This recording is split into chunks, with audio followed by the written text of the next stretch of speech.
kagem sedaya ingkang saken nderek salat tarawih jamaah saha salat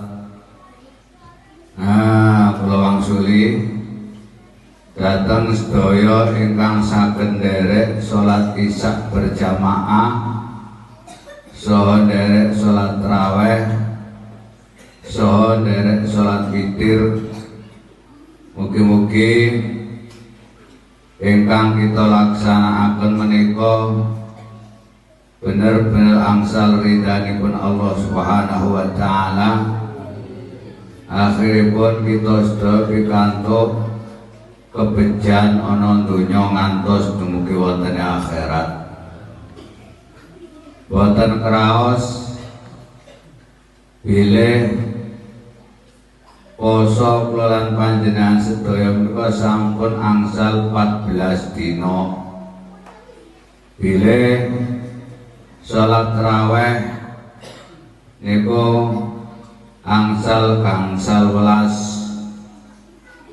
Alhamdulillah kanthi iman sampun tumancep wonten ing manah kula lan panjenengan sedaya. Kanthi kita sedaya anggenipun nglampahi bener-bener krana iman krana Allah, akhiripun sampun gangsal welas dinten kula lan panjenengan sedaya anggenipun nglampahi salat tarawih boten kraos. Mugi-mugi salat tarawih mulai awal ngantos sak menika bener-bener kita sedaya angsal punapa ingkang dipun janjekake dening Allah Subhanahu wa taala. Punapa ingkang dipun janjekake dening Allah mulai awal ngantos sak menika sampun kula bahas, sampun kula terangaken, insyaallah panjenengan sedaya sampun paham. Dene fadilah tarawih ingkang nomor 15 ingkang sakmenika dipun laksanakaken menika wa bil lailatul khamisata asyara lan ing dalem wengi kang kaping 15 yusolli junake rahmat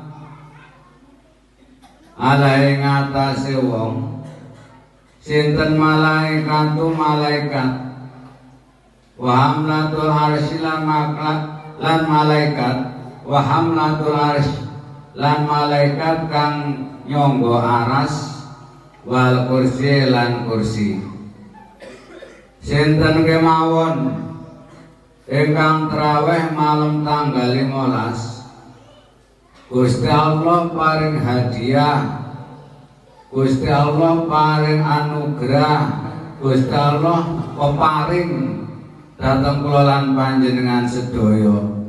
Punapa anugerah ingkang dipun paringaken dhateng umat niku wau nggih menika para malaikat ingkang wonten aras, para malaikat ingkang wonten kursi singgasana wonten aras menika sedanten penduduk langit menika malaikat niku nyuwunake rahmat kagem umat Kanjeng Nabi Muhammad ingkang saken nderek salat tarawih malam tanggal 15. Keuntungan besar, saestune keuntungan besar kagem kula lan panjenengan ingkang saged mukhlis, ingkang saged ikhlas krana Allah, ngabukti krana Allah wonten ing malam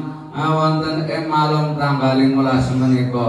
Untunge napa? Keuntungan besare napa? Nggih menika para malaikat nyuwunake rahmat kagem kita sedaya. Mugi-mugi kanthi penyunane rahmate malaikat menika akhiripun ibadah kula panjenengan sedaya dipun trami lan insyaallah mugi-mugi kita sedaya angsal kenikmatan benjang wonten ing yaumil kiamat lajeng mugi-mugi kita sedaya dipun lebetaken surganipun Allah Subhanahu wa taala amin.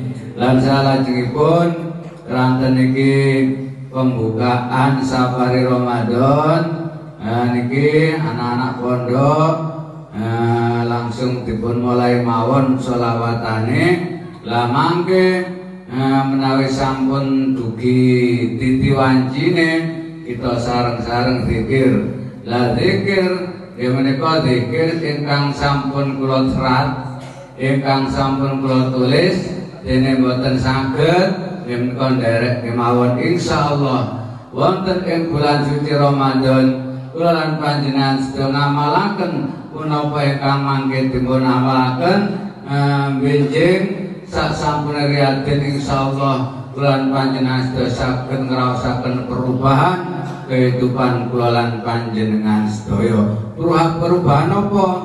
Perubahan apa? Ya menika perubahan ingkang sae, insyaallah perubahan ingkang dadosaken kebahagiaan kula lan panjenengan sedaya bahagia donya ngantos dumugi wonten akhirat. Kadang akhir kalam ihdinas siratal mustaqim. Wassalamualaikum warahmatullahi wabarakatuh.